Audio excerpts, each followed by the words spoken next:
My name is Yutisk Ajad, which means headstrong woman. I'm from the Haida Nation. Angel is my colonial name. Um, I'm here because I was invited, and also because I have a lived experience. I am an active drug user, um, but I'm so much more than that. Um, and so are the people out here. So this whole sorry, I'm trying to read everything. I was listening to what everybody had to say, and it was all really great. So I was trying to just remember some little points I wanted to add to them too. But if you look like way back to when we had the alcohol prohibition, I don't know how many people know this, but there was a pandemic during that time too. And so they were striving for a safe supply back then. Eventually, obviously we have alcohol that's legal. So I think I just wanted to mention that actually. And as an Aboriginal woman downtown, as an Aboriginal person, period, I can see the majority of the people passing here are actually, they're native, they're Aboriginals, they're out disproportionately,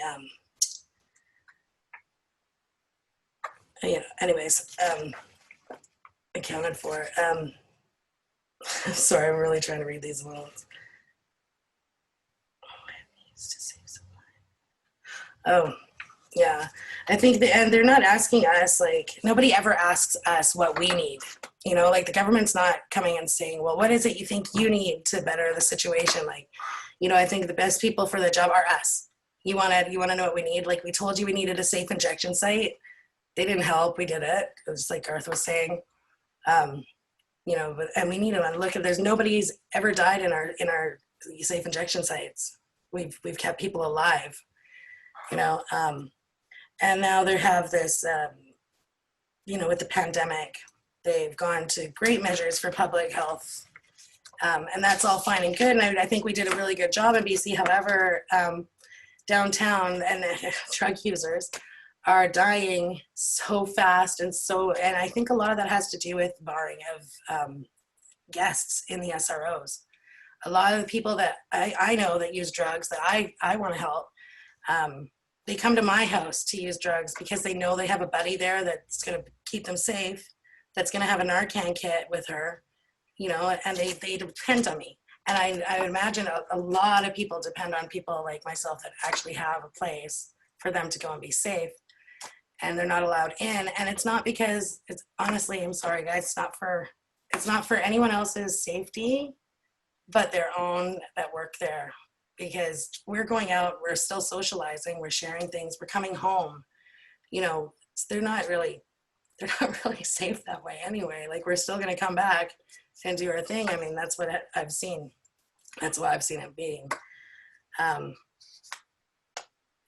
I just think everything went against the people that need help the most through this whole pandemic.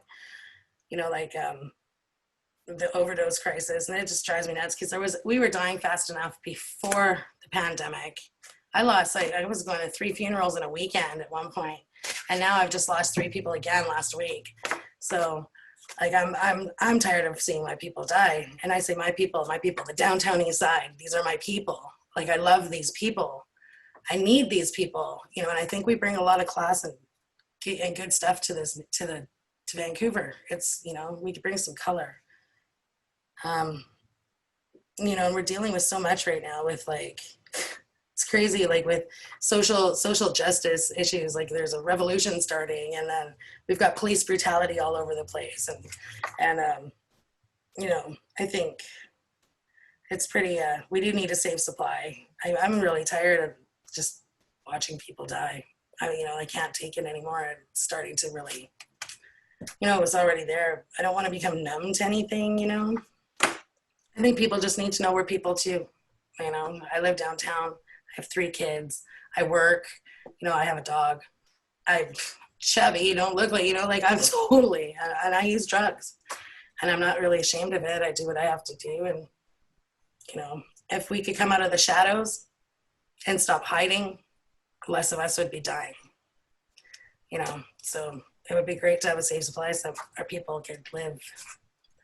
So I think that's really what I wanted to say. I'm not sure if I answered any questions, but anyway, thank you for having me.